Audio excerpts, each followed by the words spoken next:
Good morning. It's still morning. How are you today? Let me turn this music off. Sorry about that. Why do I do that? I always forget about the music. Sometimes I forget I never forget putting on. I always forget to turn off the volume. Instead, I turn it up some. But we'll get used to it. We'll get through it. Hey, I just listened to if you like true crime, I'm not an avid listener to it, but there was one, I've been listening to one episode of this Rotten Mango. Yep, that's the name of it. This pretty Asian American girl, young girl. She sounds, like she has. It's funny when she refers to she's doing serial killers right now, and the one I'm listening to is about the Candyman, not the movie The Candyman, but not. And I'm not trying to horn in on their business. I'm just talking about the show, and they don't really give dates.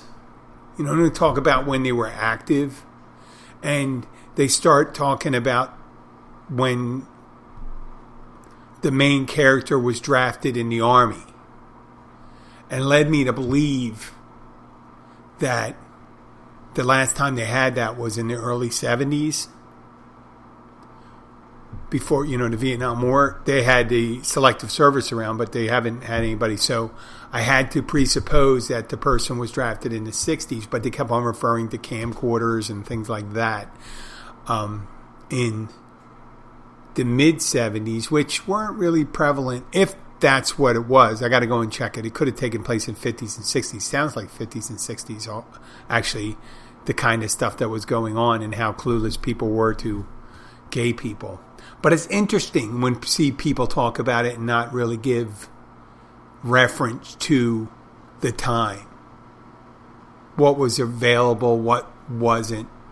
Because you get a millennial listening to a podcast, they don't necessarily realize that cell phones weren't really prevalent until post-2000. I mean, people had them before, but they weren't prevalent. And, rotary phones, dial phones, TV, not being cable. How people used to watch, if they wanted to watch a movie, they'd have to buy a movie sometimes, like a 16 millimeter film. And you get a projector, and that's how you would do it. You could rent those back in the day. The film. It depends on what you were using it for, but you rent them. And I worked at a campground, my aunt and uncle's campground. They used to rent films every Saturday night.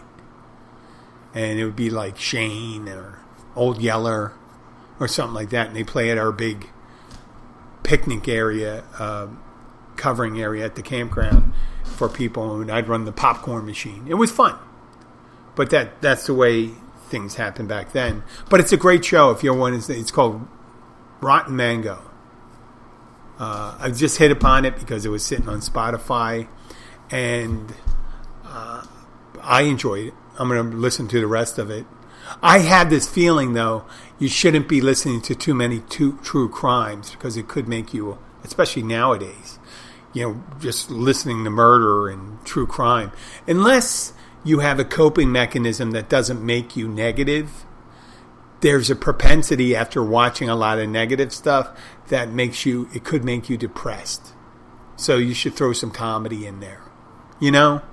Something just to make the day a little lighter. While we're in the Keys, and it's been nice and breezy, and we had rain, and fortunately for us, my wife was having some issues, and we had to go up to the emergency room to get some tests. And we just needed to know if these symptoms she had were serious. So, they did a blood test, they did a CAT scan, and just gave it clear. And so they don't think it's something serious, and they think it's it's a side effect of the vaccine. And I don't want to get too detailed in it, but until you know, like I do realize normally they take like 6-7 years to test vaccines.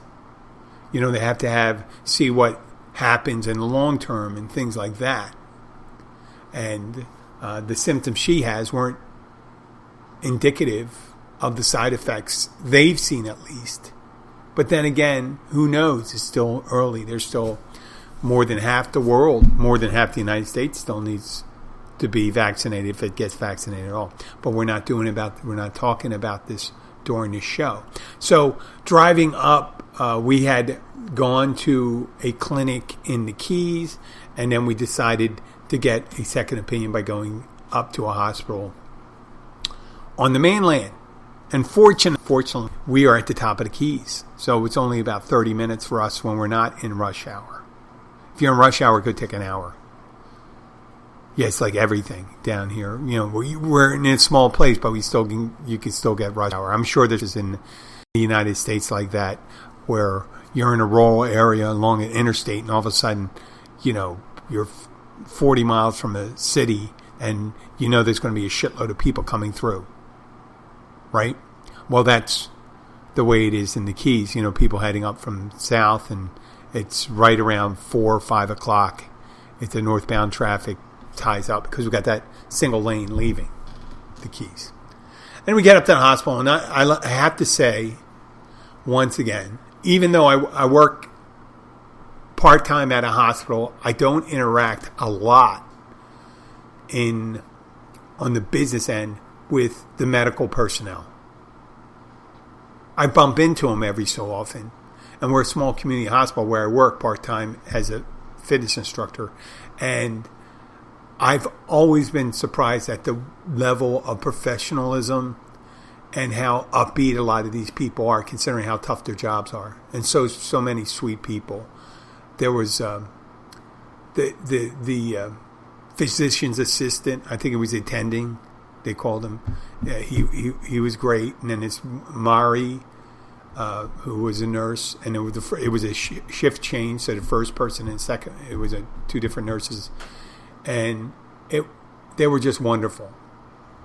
I mean, it's a difficult situation. It's a very busy hospital and gets busy at night, and they had an interesting setup because of COVID. I guess they have a big tent outside the emergency room where they screen people before they go in.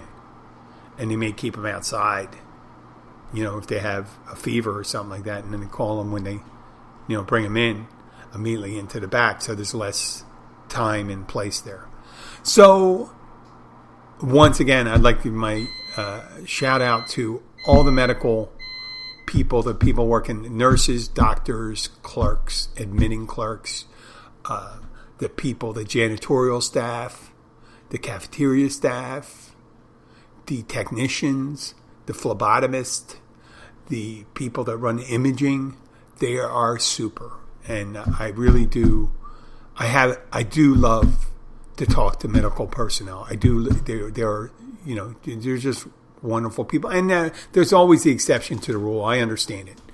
I understand there's certain people. But, they have a lot of pressure, and it's a tough job. Speaking about tough jobs, today was my first day back as a spin instructor. And yesterday you heard, if you listened to the last podcast, I forget how it would be at 441. During the podcast, I received a shipment, and I was talking about Amazon and how they do warehousing and all that shit. And I did something I wasn't going to do. I was going to keep my old phone for at least a day so I can use it. I keep all my music on it, and the music app I build playlists on it, and I put it on airplane mode, and I sync up with our Bluetooth sound system at the gym, and that's how all the instructors do it. Well, me, it's funny. I told you I'm a procrastinator and shit like that. But when I get excited about technology. I was getting I got the old phone which wasn't 5G capable. So I got the new one, and it has, a great camera and all that stuff and different features on it. But, like I said, I don't use every feature of it. But I have to say the camera is much better. I took some pictures of it. It took a while. It took a while for me to get it. But I do all my changeovers and stuff like that. For an older man, I'm pretty good with some of the tech if I'm not in the tech field. But, someone's calling right now. I'm going to pause right now to see what this is. It could be the wife. Be right back. So I'm back. So I'm talking about I got a phone call for this company called Nearshore Electric, and I guess it's a similar number to mine. It's an electrical contractor, electrical supply company, and most of the time, people are very polite. Sometimes you get people going like, "Oh, that's not it," and they hang up without even saying they're sorry. This person was apologizing. I said, "Well, it must be a close number, but I said certainly making a wrong number phone call does not warrant apology for me." And they were apologizing. I go, "Oh, no, that's all right. Have a wonderful day." And I left it at that. So I did my first spin class again, and I have my music app on my old phone, and I put it on my new phone, and I'm switching everything. And it was going so easily, the swap. But last night when I was at the hospital, we were waiting in the waiting area, the wife and I'm messing with it, taking pictures of her and stuff like that. I'm not taking pictures of her while she's sick. She just has these symptoms that concerned her. And they weren't getting any worse, but they were kind of mild, so we just needed to know what it was. So, to get back to it, I finally worked out how to store my photos and all that stuff. And Christ, it's always one thing for me. So I always, whenever I changed phone or did anything like an update, I used to have problems with my music app. And it sometimes wouldn't sync up with the Bluetooth and in the gym, and never know. You don't get to play. So I did a redundant system. And another thing I was doing, I was concerned about my spin class when I came back, is that when we were gone for so long, I don't do as much cardio. Well, I did cardio now, and I'm actually in better shape than I was than when I stopped. I mean, I look to be in better shape, let's say, because it wasn't exactly the case that I was in better shape. So I had significantly younger women than me, from their 20s through 30s and 40s, come to the class. And they've been doing spin longer than recently, more than I. And they were in tip-top condition for spin. I was not, even though I appeared to be in the condition. That's the thing about working out. Some people, I made people say, "Oh, it looks like you do a lot. You look like this, that, blah, blah, blah."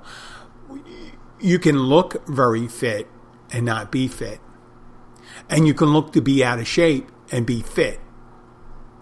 That's just the way it is. I see a lot of people that are larger people, and they handle it really well. They work out well and all this stuff. So I go into the class, and I had to put in I didn't want to have the same music I had. The last time I taught a class on a regular basis was March of 2020. So now it's May 2021. It's almost 14 months later. So I didn't want to have the same. So I had to, I had to drop in of a playlist of 12, 13 songs. I put in 6 new songs, and I rotated 6 old songs in. And I have to do that for the next couple of weeks to get back into the groove. So people say, "Hey, he just plays old music and stuff." But there I am. I'm teaching class. I'm concerned about music. I'm concerned about my phone. I'm concerned about all this stuff. And I have these bikes that we use for spin class. You have these, you clip in your shoes. There's special clips behind under the shoe that clip to the pedals. They're fast release clips.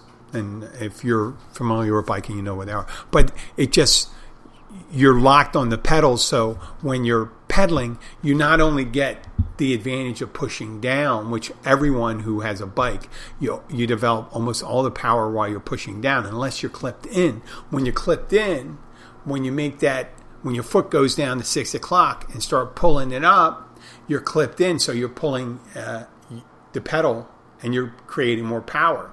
And it's more even. And you're using both sides of your muscles and stuff like that, like on your thigh, the front and the back of the thigh. And it just spreads it out better, and it's a good workout. So here I was concerned, and I'm doing it. I feel like I'm having an event. Right? It seemed like heartburn. And I'm thinking, I better not have a heart attack, because that is the worst thing to do as a fitness instructor. I mean, the second worst thing is being heavy as a fitness instructor. The first one is having a heart attack when you're spinning. Sorry. Third thing is spilling water. No, not spilling water. Probably falling off the bike, not being able to unclip. But the worst thing is heart attacks. Second thing is, what is that? What was the second thing? But, I mean, I was having a problem. And finally, after 20, 25 minutes, I started feeling it. It came back. It came back after 25 minutes. It was great. It was miraculous. Once again, another word I have. It sounds like I'm drinking it, doesn't it? But, yeah, I'm slurring words. I had a speech impediment when I was younger. I said, Jim, you have a speech impediment. What are you doing a podcast for? Well, your guess is as good as mine. So, feedback for the spin class. I was done, and I came home, and today's my normal day off, and I'm thinking about doing a podcast. And I said, you know what? I better cut the lawn, because we're having the rains, and I'm more of a natural guy, so I don't put a lot of grass seed down, because grass just dies when you don't water it enough, and I don't like watering it because it's a waste.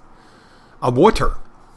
I'm watching my water saying water instead of water, right? I've been watching Mayor of Easttown, and I'm looking at it, boy, God damn it. People from my neck of the woods sound a bit different, and sometimes they're accused of being a little slow. But that's that. Speaking about being from another place, if you are in Key Largo, stop by the Catch Restaurant and Bar at mile marker 102, Oceanside. That's the left side as you're going south. And it's open every day of the week for lunch and dinner. It has happy hour from 3:30 to 6:30. On Saturdays, you usually have a live band. They have a lot of seafood dishes there, and a lot of non-seafood dishes. So if you're one of those diverse families where you have seafood eaters and non-seafood eaters, it's a great place for you. And they got a kids menu and all that stuff. And if you catch your own fish and you have it filleted and ready to go and stuff, they'll be happy to cook that up for you. I actually had a call from someone a couple weeks ago, and they said, and it was a good question. They said, is this a place where you have to supply your own fish?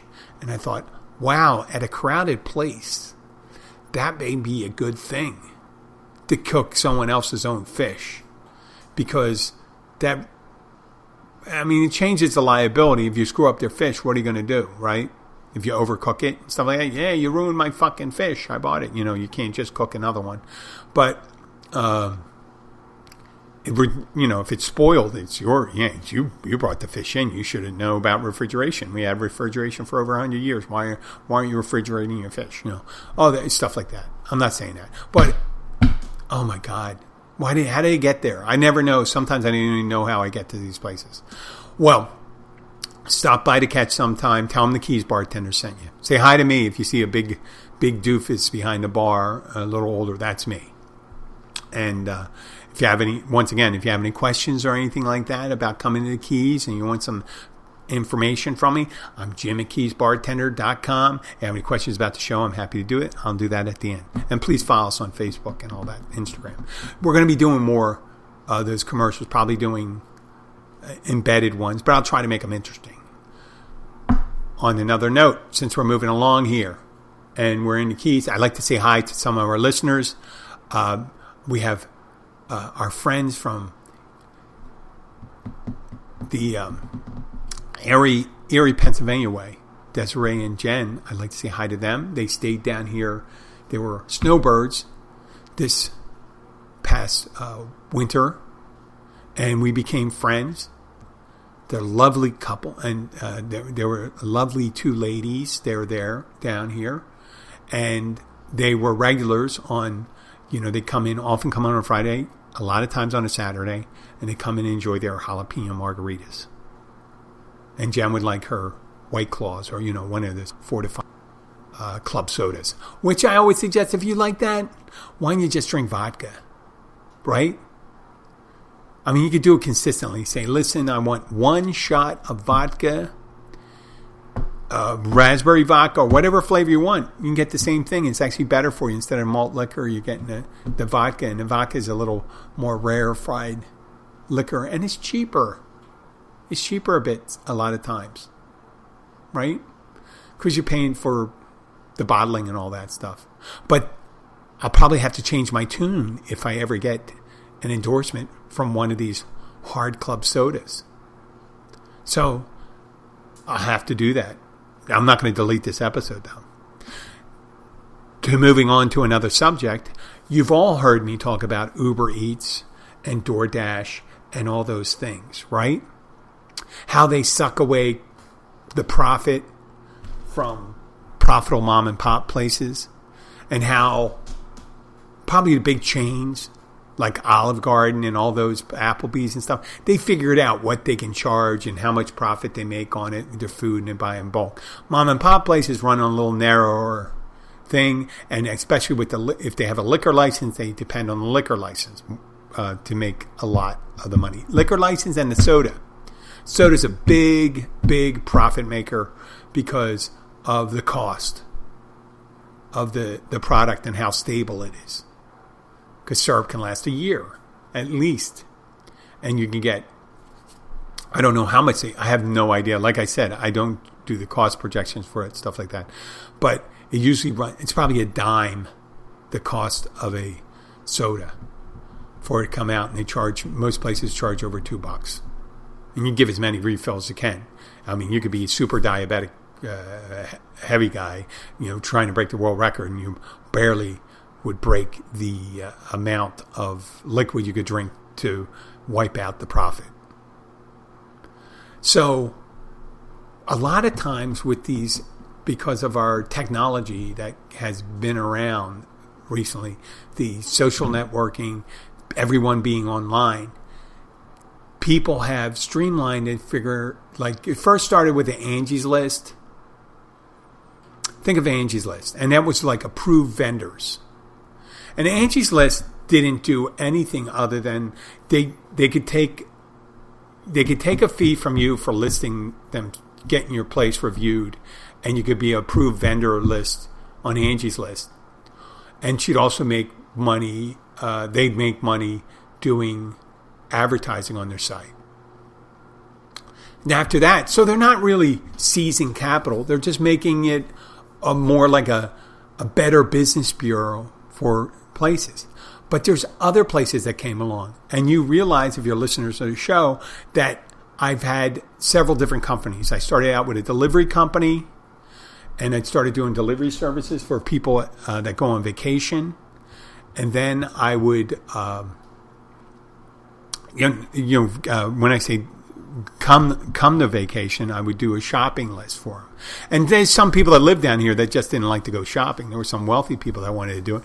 And I wasn't really that kind of service because they weren't looking, I was providing a premium service. And when you hear premium service, that means we charge a lot. So I started out with that. And I wanted to do B2B stuff too. If someone needed from the mainland, Whole Foods trips, because there was no Whole Foods in the Keys, so I do runs up there, and there was a couple people that would want that.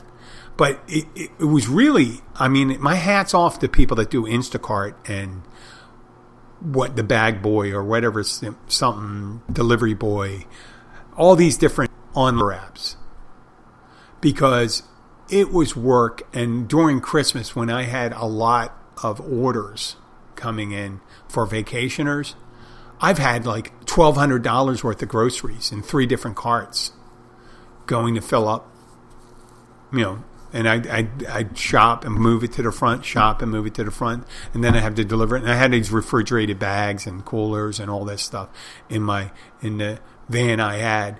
But what happened is, obviously, there was an incursion for it, and there was price pressures coming in with the incursions of the online offering. Sorry about that noise. I'm going to have to turn this off. That's my lunch. But I'm not going to eat it right now because you're more important to me. Let me just open it, and there we go. So, I went from there. I went to transportation because Uber was down here. Uber was starting out, and this was about 7-8 years ago. But they couldn't keep drivers in the keys because of the cyclical nature of it. They'd have drivers come down on the weekends and when it was busy, but when it's off busy and you needed people to be driven to the airport and stuff like that, there weren't any airports. And I got insurance and I did all that. And that worked out pretty good, but Jesus, that's a tough job too. You got to worry about doing all these things, you being on time, getting through traffic. If you really want to be profitable, you try to do 2-3 trips a day, and that's just a lot of driving. And after you got insurance and like that, you get wiped out. I mean, even though the money was decent there, but it was barely worth it. And then I would have pressure from Uber and all those places that come in. So the last thing I did, or one of the last things I did, one of the last two was baby furniture rental for people that were vacationing. So I thought, well, if someone was coming, they don't have to get on a plane, they don't have to travel with all this crap. And one of the big things, most people, unless they are doing long-term rentals, wouldn't bring a whole crib, right? They bring a portable crib or a pack and play and things like that. And if they were traveling by plane, the less the better. So if I can rent equipment for about the same price or less than the luggage fees, I was a no-brainer, right? And I would just deliver it to the rental property or the hotel. And that was great. That was great business because cribs cost about $200, $220, and then I started finding these, they're called evacuation cribs or institutional cribs. There were metal ones that folded, but I used to assemble the cribs in the house, and then you have to clean them, and people say, oh, it's a lot of work to clean. Well, I charged a decent amount of money for it. It was worth it. I was targeting $50 an hour. That's what I wanted to make, $50 an hour. And then I can deduct the mileage and all this stuff. And it was going pretty good. But once again, I had pressure from online. I started seeing a service someone started offering, and what they did was supply people with the equipment, and the price pressure there was driving the price, like 30%. It was 30% lower than what I did.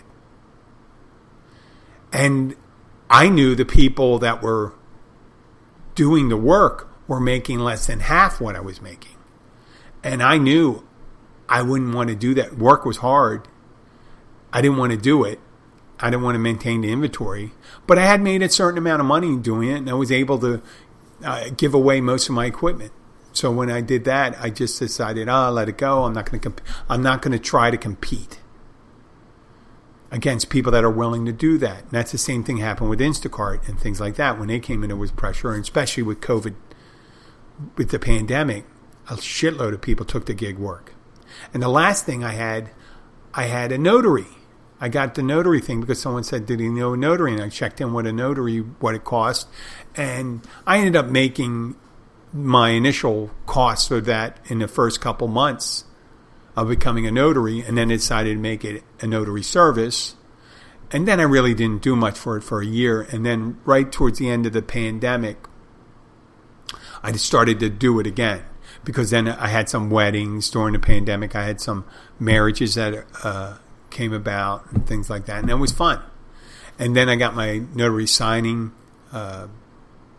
agent. A notary works as a closing agent for real estate deals. And they present the papers and do these things. And now this is the thing that got me the last thing. There's notary signing services. They're clearinghouses and title companies, mortgage companies, real estate agents. They call these online services and they ask notaries to apply and they send them jobs. Now, I live in Florida Keys. As you know, it's being a Keys bartender. And I get all these postings for Monroe County. And they'll be but most of them are in Key West and Marathon. And Marathon is an hour and a half, 3-hour round trip away. Okay? A 3-hour round trip. So that's a certain amount of money in my head, just that, making that travel. Now, Key West is twice as far, which is 3 hours, 6-hour round trip. It could be less. You could do it 2.5 hours possible, but that's the whole day. That's the whole day, and I'm not near my office and all that stuff, so I wouldn't be able to use because when you do these notary signings and stuff like that, you got to scan documents back. Oftentimes scan documents back to the people, to the title companies or mortgage companies, because it's time sensitive when it comes to closing, and they have to have the documents in order to get the closing. So they send me these bids, and they're for prices that if they were in the town I am, it would be all right. It'd still be less than I would charge in the town in Key Largo. But 100 miles away, no. So yesterday or the day before, I got one. I'm not going to say from who. And they said, the funny thing is they stipulate what you have to do, what you don't have to do, and you hear scan backs and this and that. You have to bring 2 witnesses. You got to use blue ink, which that's fine with the blue ink. How hard is that? And scan backs, that's a pain in the ass. But going down to Key West, there's a thing. It's a hefty cost for me, time-wise. So it's going to be a hefty cost to someone else if they need it. But there's plenty of people down there. But the one thing they asked for was 2 witnesses. 2 witnesses. Now, I told you it was 3 hours, 2.5 to 3 hours. That's 5 hours to 6 hours. Just traveling down there. And some of these signings and stuff take an hour, up to 2 hours, depending on how big they are. But if you're going to take someone for the whole day down to Key West, what are you going to do? What are you going to do with them? You take them down to Key West. You can't tell them to go out and drink and stuff like that until you need them. They got to be there for the witnessing, signatures and stuff like that, which you should start right away because you should come back, right? Well, how much are you going to pay them? Well, what they offered in pay was pretty much, for the total thing, was pretty much where I would probably almost use most of that on the one witness, and it was 2. And that's without paying me. And I just went, oh my God, this is ridiculous. And I don't even know how I would do that down there for that price. So what they're doing is when you're doing a listing service, they're taking a portion of it. Let's say they offer $250. Here's $250 and you get to keep whatever you can. And they'll say, well, I'll see for $145. So we get to keep $105. And then they'll have to decide. Some of the things, it looks like, wow, they're not even giving the right amount of money for it. They just real bare bones. And I'm thinking, well, that's really sucky. I decided to become a notary signing agent when this shit was occurring. I'm talking about online services. And once again, they're draining capital they're draining capitals from capital or money from the signing agents. And they don't contemplate, they don't have to because they get thousands and thousands of jobs a day, especially now it's so busy, and they just send them out and people I guess eventually take them, but sometimes they show the same job a couple times. And they do it normally like a day before. And sometimes they do it a day of. They send you a job for like it's an hour away. It's an hour away. It's a day of. Most of the time, who has most of the time 3 to 4 hours free in the middle of the day when they're moderately busy. And then other ones, they give you like a 5 days head time. It's a rarity. The same day and the 5-day lead times are a rarity. Mostly it's a day or two. So I decided just to go it alone. I'll just say, I'm going to be listed. I go to the agents. I said, are you using listing services or something like that? Are you not real estate listing services, notary listing services? Because they're going to end up, what happens? And I always think that when you get what you pay for.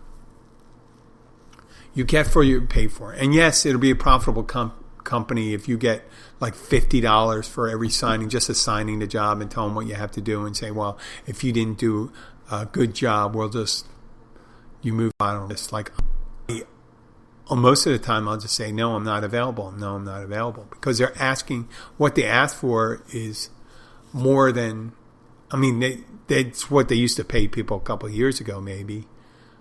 But they're asking them to do more and go further. And that's just not one of those things I have to do because I have a regular job. So I'll just sit it out and see what becomes of these things. Because it's getting so busy. And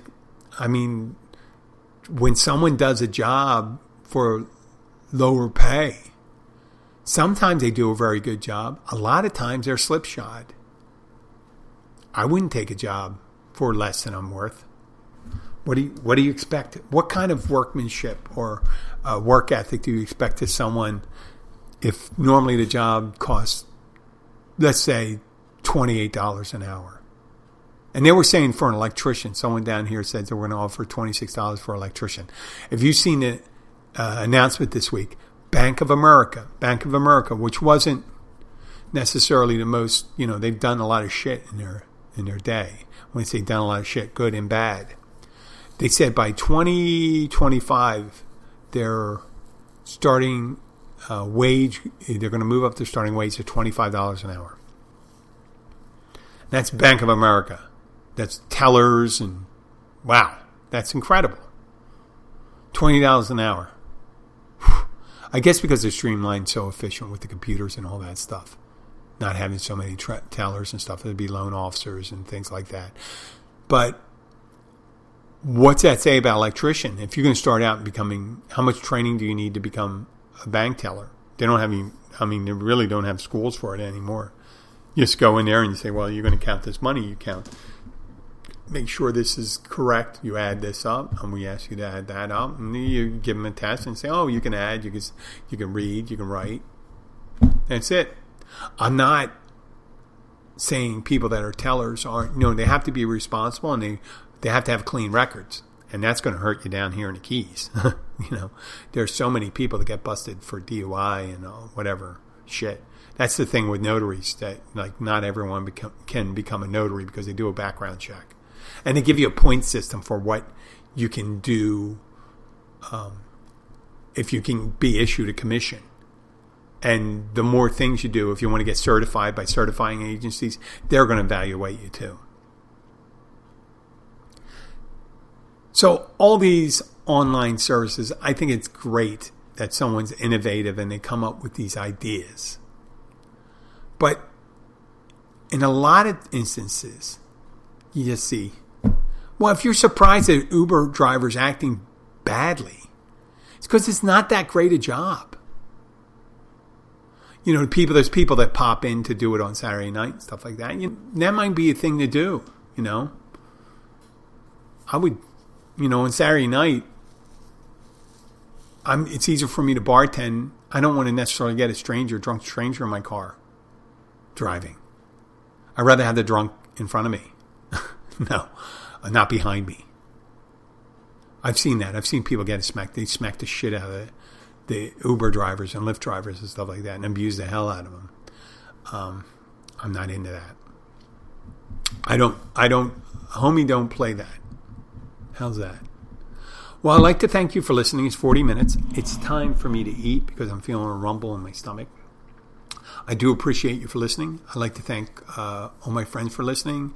I'd like to thank everybody internationally. And all your listeners. If you have any questions, please send them to jim@keysbartender.com.